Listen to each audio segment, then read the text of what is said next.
बॉलीवुड के बदमाश पार्ट 2 इस वीडियो में आपका स्वागत है। आज इस शो पर मैंने उन बदमाशों को इकट्ठा किया है जो बदमाश तो थे लेकिन हीरोज से भी ज्यादा जिन्होंने नाम कमाया। ये वो लोग थे जिनके बारे में आज भी बातें होती हैं। कई साल पहले ये फिल्में रिलीज हुई थी जिनमें इनकी आइकॉनिक बदमाशियां दिखाई गई थी, लेकिन आज भी लोग उसके बारे में बात करते हैं। ऐसा बेहतरीन काम करके गए हैं ये फिल्मी बदमाश। आइए उनसे मिलते हैं।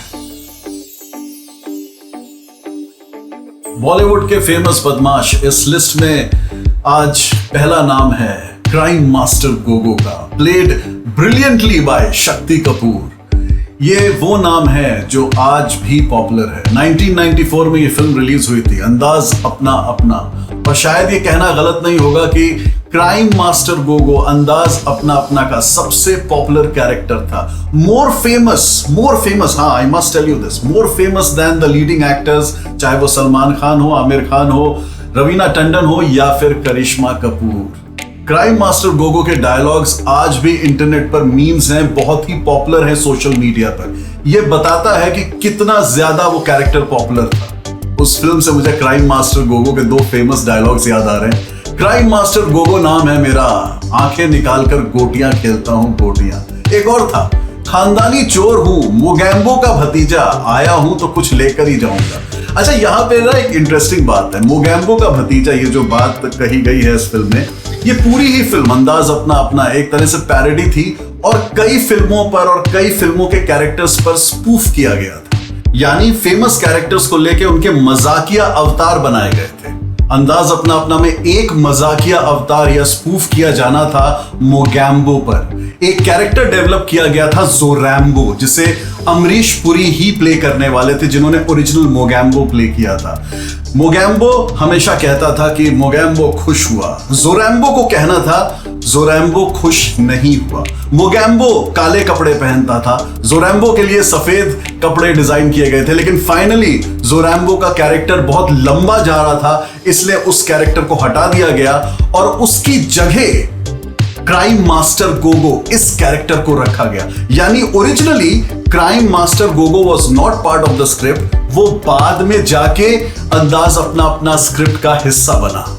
Can you imagine, Shakti Kapoor और क्राइम मास्टर गोगो अगर अंदाज अपना अपना में नहीं होते तो क्या ये फिल्म वही होती जो वो थी? क्राइम मास्टर गोगो थोड़ा सा अलग है। ये कॉमिकल बदमाश है, एक ऐसा बदमाश जिसे लोगों ने बहुत पसंद किया एंड आज भी उसके बारे में बात होती है। And I must say that Shakti Kapoor did a phenomenal job. उनकी कॉमिक टाइमिंग जितनी अच्छी है उतना ही उनकी खूंखार विलेनी अच्छी है, लेकिन वो सब दूसरी फिल्मों में। इस फिल्म में Shakti Kapoor was at his comical best. आपको एक बात और बताता हूं, इस रोल को प्ले करने के लिए शक्ति कपूर को उस साल फिल्म फेयर अवार्ड्स के लिए नॉमिनेट किया गया था in the best comedian category, लेकिन क्राइम मास्टर गोगो जैसा कैरेक्टर प्ले करने के बावजूद उस साल शक्ति कपूर को वो अवार्ड नहीं मिला। तो अवार्ड मिला किसे? शक्ति कपूर को ही मिला for his performance as Nandu सबका भाई बंधु इन राजा बाबू। इससे पहले कि बॉलीवुड के आइकॉनिक बदमाशों की लिस्ट में हम आगे बढ़े, अगर आपने इस चैनल को अभी देखा है और पहली बार आप हमारे साथ जुड़े हैं, देन आई सजेस्ट कि आप सब्सक्राइब का बटन जरूर दबाएं ताकि हमारे अगले वीडियोस आपको जल्दी से जल्दी मिले। बॉलीवुड के मशहूर बदमाशों की लिस्ट में अगला वो नाम है जिसे एक थप्पड़ की गूंज इतनी ज्यादा सुनाई दी कि उसने उस थप्पड़ मारने वाले की पूरी फैमिली को ही खत्म कर दिया। Doctor dang, played by Anupam Kher. Film Karma में डॉक्टर डैंग का कैरेक्टर अनुपम खेर को कैसे मिला था मैं ये बताता हूं। फिल्म कर्मा के डायरेक्टर सुभाष घई एक 5 स्टार होटल में गए थे, वहां एक पार्टी थी। बाहर निकलते वक्त होटल की लॉबी में उनको मिले अनुपम खेर। अनुपम खेर ने उन्हें आवाज दी और उसके बाद होटल लॉबी में कॉन्फिडेंटली चलते हुए गए वो सुभाष घई के पास। बोले कि आपकी फिल्में मुझे बहुत अच्छी लगती हैं, मैं आपके साथ काम करना चाहता हूं। सुभाष घई ने अनुपम खेर को कहा, मैंने आपको सारांश में देखा था, आपने बहुत अच्छा काम किया, आप मेरे ऑफिस कल आ जाइए। जब अगले दिन अनुपम खेर सुभाष घई के ऑफिस पहुंचे तो उन्हें डॉक्टर डैंग का रोल मिल चुका था। कई महीनों बाद सुभाष घई ने अनुपम खेर को कहा कि जिस तरह कॉन्फिडेंटली चलते हुए तुम होटल की लॉबी में मेरे पास आए थे, मुझे उसी वक्त मेरा डॉक्टर डैंग मिल गया था। मुझे एक ऐसा डॉक्टर डैंग चाहिए था जो बहुत उछले कूदे ना, जो आइस कोल्ड मर्डरर हो, जो कॉन्फिडेंटली चले, थोड़ा बहुत मुस्कुराए और एक पैनी निगाह रखे। The famous doctor dang from film Karma, उस पूरी फिल्म का एक सबसे मेमोरेबल और इंपॉर्टेंट सीन वो है जब दिलीप कुमार थप्पड़ मारते हैं अनुपम खेर को, यानी डॉक्टर डैंग को, और उस थप्पड़ की गूंज डॉक्टर डैंग भूल नहीं पाते। वो जो पूरा सीन है वो कर्मा फिल्म का पहला सीन था जो शूट किया गया था। And let me tell you कि वो पूरा सीन एक शॉट में लिया गया था, उसमें कोई रीटेक नहीं था। यहां मैं एक बात और बता दूं कि डॉक्टर डैंग का रोल करने से पहले अनुपम खेर कभी भी नहीं मिले थे अपने आइडल दिलीप कुमार से। पहली बार वो मिले दिलीप कुमार से जब वो उस सीन के दौरान दिलीप कुमार के सामने आए और वो डायलॉग उन्हें बोलने पड़े। जब पहली ही शॉट में अनुपम खेर ने सारा डायलॉग बोल दिया और उस सीन को परफेक्टली टेक कर लिया गया, तो दिलीप कुमार ने अनुपम खेर की तारीफ की और कहा, बरखुरदार तुम बहुत लंबा जाओगे। डॉक्टर डैंग की ही तरह 1980s में एक और मशहूर बदमाश था, इतना मशहूर जो आज भी फेमस है, आज भी उसके बारे में बातें होती हैं। Shakaal, played by Kulbhushan Kharbanda. शाकाल को पैदा किया था फिल्म शान में राइटर्स सलीम जावेद ने, जिन्होंने फिल्म शोले में गब्बर सिंह को भी पैदा किया था। दोनों ही फिल्में यानी शोले और शान के डायरेक्टर थे रमेश सिप्पी, जिन्हें की क्रेडिट देना चाहिए इन दोनों कैरेक्टर्स को जिंदा करके फिल्म में डायरेक्ट करने का और बेहतरीन एक्टिंग करवाने का। शाकाल उस जमाने में 1980s में इतना पॉपुलर इसलिए हुआ क्योंकि पहली बार लोगों ने पर्दे पर उस किस्म के गैजेट्स देखे। एक गुंडे के पास अपना आइलैंड था, अपने सैनिक थे, एक टैंक था जिसमें शार्क्स थे, क्रोकोडाइल्स थे। ऐसी चीजें हिंदी फिल्म में पहले देखी नहीं गई थी। शाकाल को हम अनऑफिशियली हिंदी फिल्म इंडस्ट्री का पहला हाईटेक विलेन कह सकते हैं। और एक और चीज बहुत इंपॉर्टेंट है, ये हाईटेक इसलिए भी था क्योंकि शाकाल इंस्पायर्ड था जेम्स बॉन्ड की film you only live twice के विलेन ब्लोफील्ड से, जो शाकाल के जैसा ही दिखता था। इस फिल्म में शाकाल का जो आइलैंड दिखाया है, लोग उससे बहुत इंप्रेस हुए। उसमें उस जमाने में ऐसी ऐसी फैसिलिटीज थी जो अदरवाइज देखने को नहीं मिलती थी। माइंड यू, ये एक रियल आइलैंड है। ये शूटिंग हुई थी एक ब्रिटिश आइलैंड पर जिसका नाम था स्टीप होम।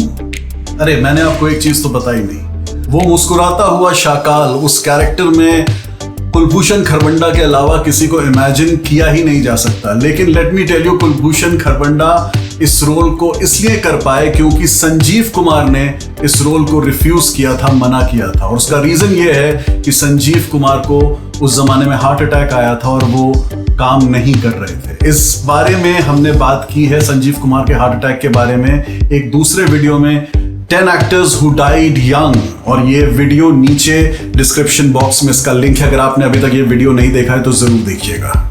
इस वीडियो में हम बॉलीवुड के उन बदमाशों की बात कर रहे हैं जो इतने पॉपुलर हुए, इतने ज्यादा लोकप्रिय हुए लोगों के बीच कि उनकी प्रसिद्धि फिल्म के हीरो से भी ज्यादा हो गई। आज भी लोग उनको याद रखते हैं। इस लिस्ट में अगला नाम है कांचा चीना, प्लेड बाय डैनी डेंगजोंगपा। कांचा चीना का कैरेक्टर नजर आया था फिल्म अग्निपथ में। 1990 में ये फिल्म रिलीज हुई थी।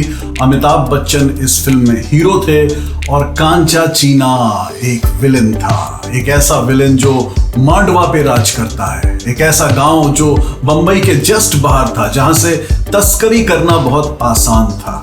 डैनी साहब की एक्टिंग इस फिल्म में टोटली आइकॉनिक थी, इतनी मशहूर कि आज तक उसको याद किया जाता है। ये नाम कांचा चीना खुद डैनी साहब ने दिया था। इस नाम का मतलब होता है एक ऐसा आदमी जो नेपाली और चाइनीज मिक्स ओरिजिन का हो।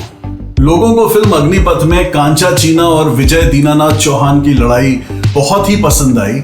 लेट मी टेल यू कि ये लड़ाई पहले भी दिख सकती थी। ये पहली बार ऐसा हो रहा था जब डैनी और अमिताभ बच्चन किसी फिल्म में आमने सामने थे। दोनों ने ही बॉलीवुड में एक साथ कदम रखा था, लेकिन कभी भी किसी फिल्म में दोनों एक साथ नहीं हो पाए। एक बार ऐसा मौका आया था जब डैनी और अमिताभ बच्चन एक ही फिल्म में हो सकते थे। वो फिल्म थी शोले।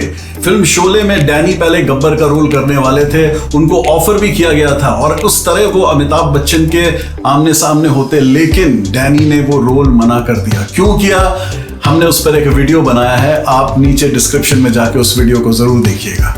फिल्म अग्निपथ में कांचा चीना मांडवा में स्मगलिंग करते हैं, वो स्मगलिंग डॉन है। Let me tell you, Mandwa नाम की जगह एक्चुअली एग्जिस्ट करती है। बंबई से 110 किलोमीटर दूर है ये जगह, और इस जगह पर अंग्रेजों के टाइम में अफीम की स्मगलिंग होती थी। तो ये कोई काल्पनिक घटना नहीं है, ये कोई हवा में बनाए हुए किले नहीं है। एक्चुअली मांडवा स्मगलिंग के लिए फेमस था, और मुकुल आनंद जो अग्निपथ के डायरेक्टर हैं, उन्होंने उसी रेफरेंस को लेकर इस फिल्म में कांचा चीना का कैरेक्टर बनाया, और उसके बाद विजय दीनानाथ चौहान का कैरेक्टर बनाया, और उसके बाद ये बेहतरीन फिल्म की स्टोरी बनाई। 80s से निकल के अब हम 90s के विलेंस की तरफ आते हैं, लेकिन इससे पहले की लिस्ट में कौन है ये बताऊं। अगर आप पहली बार इस चैनल पर आए हैं, देन डू कंसिडर सब्सक्राइबिंग, हमसे जुड़ जाइए ताकि अगले वीडियोस आपको जल्दी से जल्दी मिले। और हाँ, अगर ये वीडियो देखने में मजा आ रहा है तो आपके सब्सक्राइब करने से हमें ऐसे वीडियो बनाने में और जोश मिलेगा। So please consider subscribing to अस।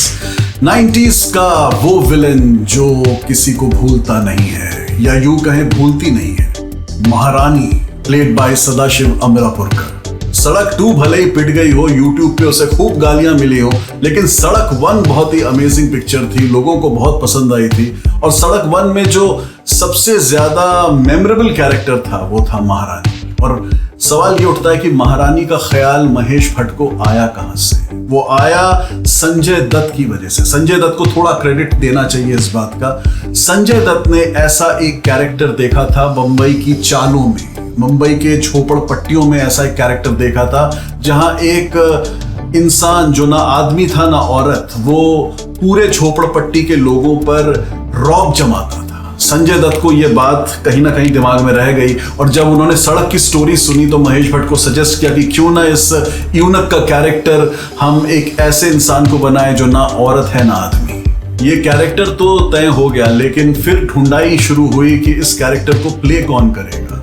सदाशिव अमरापुरकर को यह रोल इसलिए गया क्योंकि महेश भट्ट ने उनका एक परफॉर्मेंस देखा था फिल्म अर्ध सत्य में। उस परफॉर्मेंस की वजह से महेश भट्ट सदाशिव अमरापुरकर के साथ काम करना चाहते थे। प्लस सदाशिव अमरापुरकर मराठी थिएटर के इंसान थे, और महारानी का कैरेक्टर मराठी बैकग्राउंड से था।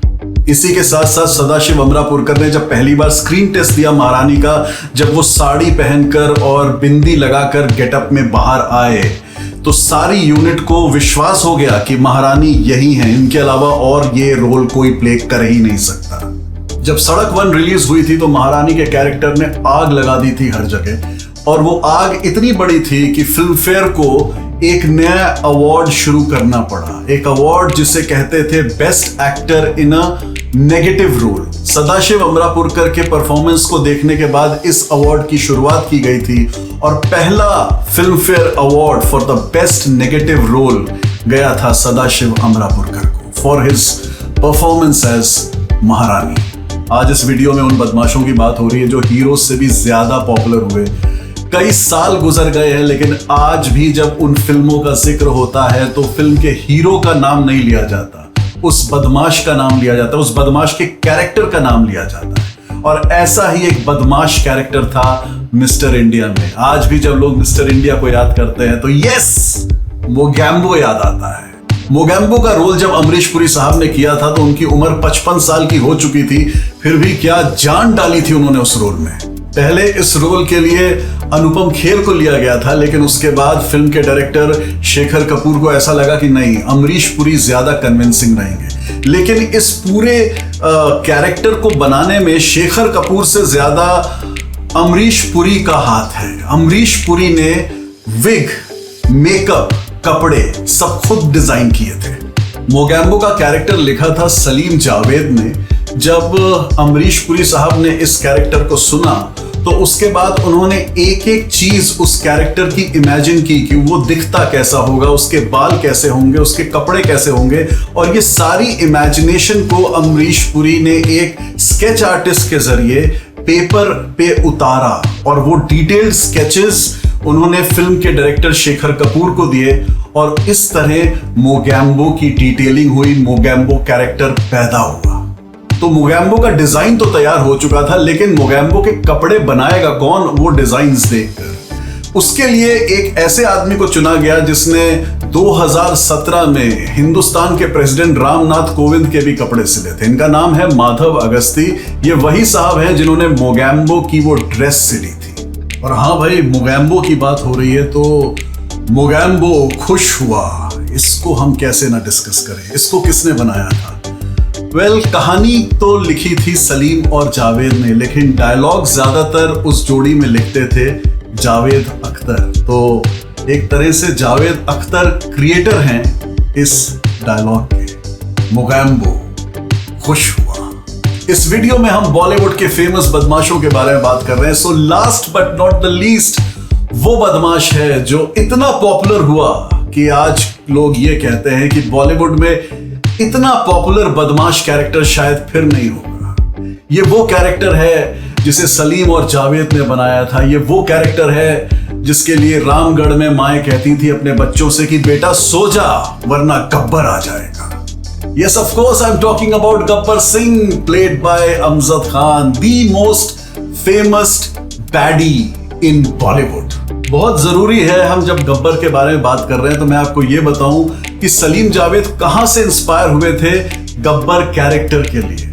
तो सबसे पहली इंस्पिरेशन थी रियल लाइफ गब्बर डाकू जो 1950s में ग्वालियर रीजन में ऑपरेट करता था। ये इतना बदमाश डाकू था कि जब पुलिस वालों को पकड़ता था तो उनको जान से नहीं मारता था, उनके नाक और कान काट के छोड़ देता था ताकि वो जाएं और गब्बर का जो कहर है उसकी कहानियां बाकियों को भी बताएं। गब्बर के कैरेक्टर के पीछे सलीम जावेद की दूसरी इंस्पिरेशन थी फिल्म गंगा जमुना जो 1961 में रिलीज हुई थी। गंगा डाकू का कैरेक्टर प्ले किया था दिलीप साहब ने। यह कैरेक्टर खड़ी बोली और अवधी का मिक्सचर बोलता है और गब्बर सिंह भी खड़ी बोली और अवधी का मिक्सचर ही बोलता है। गब्बर सिंह के कैरेक्टर के लिए कुछ क्रेडिट फिल्म के डायरेक्टर रमेश सिप्पी को भी देना चाहिए। इन्होंने सलीम जावेद को ब्रीफ दिया था कि मुझे ऐसा डाकू दो जो अभी तक ना देखा गया हो। उस जमाने के डाकूज नॉर्मली कुर्ता और धोती पहनते थे, पगड़ी बांधते थे, एक काला टीका लगाते थे, मां भवानी की पूजा करते थे। ऐसा डाकू रमेश सिप्पी को नहीं चाहिए था। इसीलिए आपने देखा होगा कि गब्बर जो है आर्मी फटीग्स पहनता है, उसका कोई धर्म नहीं है, कोई ईमान नहीं है और वो मां भवानी की पूजा तो करता ही नहीं है। इन सारे लोगों की मेहनत का रिजल्ट था गब्बर सिंह और क्या जबरदस्त कैरेक्टर बना। इतना पॉपुलर हुआ कि पहला विलेन था वो हिंदुस्तान की हिस्ट्री में जिससे कोई एडवर्टाइजमेंट करने को मिला था। गब्बर सिंह उर्फ अमजद खान ने ग्लूकोज बिस्किट बेचे थे। ये वीडियो आपको कैसा लगा मुझे नीचे कमेंट सेक्शन में लिख के बताइएगा। एंड यस, अपना ध्यान रखिए हमारा अगला वीडियो आने तक। उसके बाद आपका ध्यान मैं रख लूंगा।